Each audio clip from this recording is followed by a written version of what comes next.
دنیا بھر کی نظریں شہر اقتدار پر ہیں۔ سابق سفیر جمیل احمد خان صاحب نے ہمیں جوائن کیا ہے، ان کو بھی شامل گفتگو کرتے ہیں۔ ڈاکٹر صاحب بہت شکریہ وقت دینے کے لیے۔ پاکستان جو ایس سی او کا رکن ہے وہ 2017 میں مستقل رکن بنا تھا اور اب پاکستان پہلی بار اس تنظیم کی میزبانی کر رہا ہے۔ دنیا بھر کی نظریں پاکستان پر ہیں۔ ہم مسلسل ٹریڈ کی بات کر رہے ہیں کیونکہ پاکستان کے لیے بڑا امپورٹنٹ ہے۔ ایک ٹریڈ اور ایک ٹیررزم، یہ دونوں معاملات جو ہیں وہ اس خطے کی بحالی اور امن کے ساتھ جڑے ہیں۔ تو ٹریڈ کو بڑھانے کے لیے کیا اقدامات کیے جا سکتے ہیں؟ چائنا کے ساتھ تو پاکستان کی ٹریڈ 22 ارب ڈالر ہے، لیکن جو اس تنظیم میں شامل دیگر ممالک ہیں ان کے ساتھ 2.6 ارب ڈالر سے اوپر ٹریڈ نہیں ہے پاکستان کی۔ جی ہاں، کیونکہ تمام کے تمام جو ممالک ہیں ان کی ملا کر بھی 300 بلین کے قریب ٹریڈ کا والیوم ہے جتنے بھی ایس سی او کے ممبرز ہیں، جبکہ اس کے اگر یورپین یونین کو دیکھیں تو 3.9 ٹریلین یورو کا ان کا ہے۔ تو کہنے کا مقصد یہ ہے کہ اس میں کافی پوٹینشلز موجود ہیں، اور جس تیزی سے ایس سی او اپنے ترقی کے طرف گامزن ہے، نیکسٹ اسٹیپ کی طرف جا رہا ہے، اور جس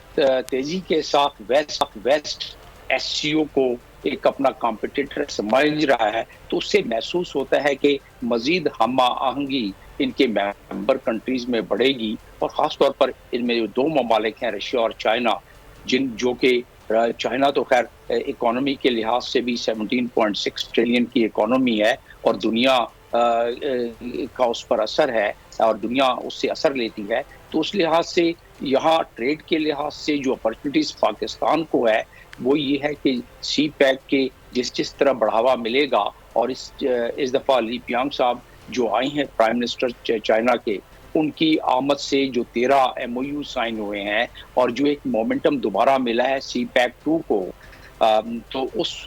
مومنٹم کی وجہ سے کنیکٹیویٹی بڑھے گی، وہ دوام دے گا ایس سی او کنٹریز کو بھی، اور پاکستان کی یہ جو رصد گاہیں ہیں جس کا اس سے پہلے بھی ذکر ہو رہا تھا، فیصل صاحب کر رہے تھے کہ جو United nations law of high seas ہے اس کے تحت لینڈ لاک کنٹریز کو رصد گاہیں دی جاتی ہیں، لیکن ایس سی او میں ان کی آرٹیکل 3 میں خاص طور پر اس کا ذکر ہے کہ آپ کنیکٹیویٹی ایک دوسرے کو دیں گے، اور پھر اپنی پالیسیز کے تحت آپ معاملات کو سہل بنائیں گے۔ تو اب آ جاتے ہیں پاکستان کو کرنا کیا چاہیے۔ پاکستان کے پاس ابھی یہ جو موقع آپ نے بتایا، یہ ایک میگا ایونٹ ہے، 27 سال کے بعد پاکستان کوئی میگا ایونٹ کو ہینڈل کر رہا ہے at this multilateral diplomatic level, تو اس میں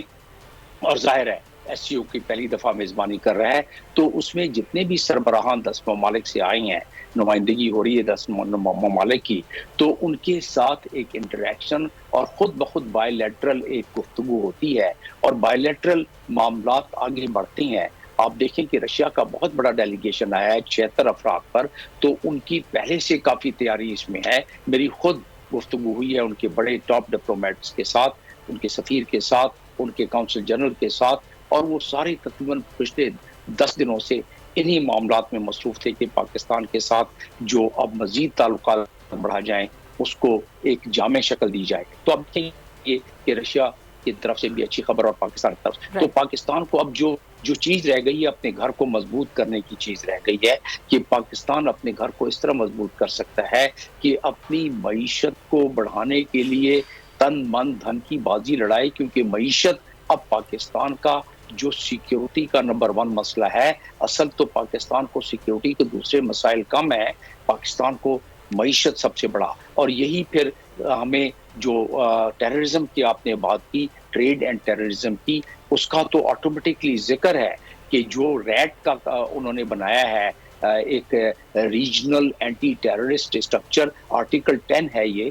شنگھائی کوآپریشن آرگنائزیشن کا، اس کے تحت یہ تمام کنٹریز آپس میں ایک ایکسرسائز بھی کرتے ہیں، آپس میں ایکسچینج آف انفارمیشن بھی کرتے ہیں، اور مل کے ٹیررسٹ کے خلاف مہم چلاتے ہیں اور کام کرتے ہیں، اور اس کی امپلیمنٹیشن کے لیے آرٹیکل 17 میں اسی ایس سی او میں دیا ہوا ہے۔ تو اس کی بہت ساری تفصیل ہیں، بڑا مربوط قسم کا یہ ملٹی لیٹرل فورم ہے ایس سی او، شنگھائی کوآپریشن آرگنائزیشن۔ تو پاکستان کیونکہ ایک جغرافیائی لحاظ سے بھی جو اس کا محل وقوع ہے، قدرت نے جو دیا ہے ہمیں، اس کا ایک آٹومیٹک فائدہ پہنچتا ہے۔ آپ دیکھیں کہ نہر سوئس صرف 1869 میں یہ جب بنا، اس وقت سے لے کے اب تک تقریباً 5.2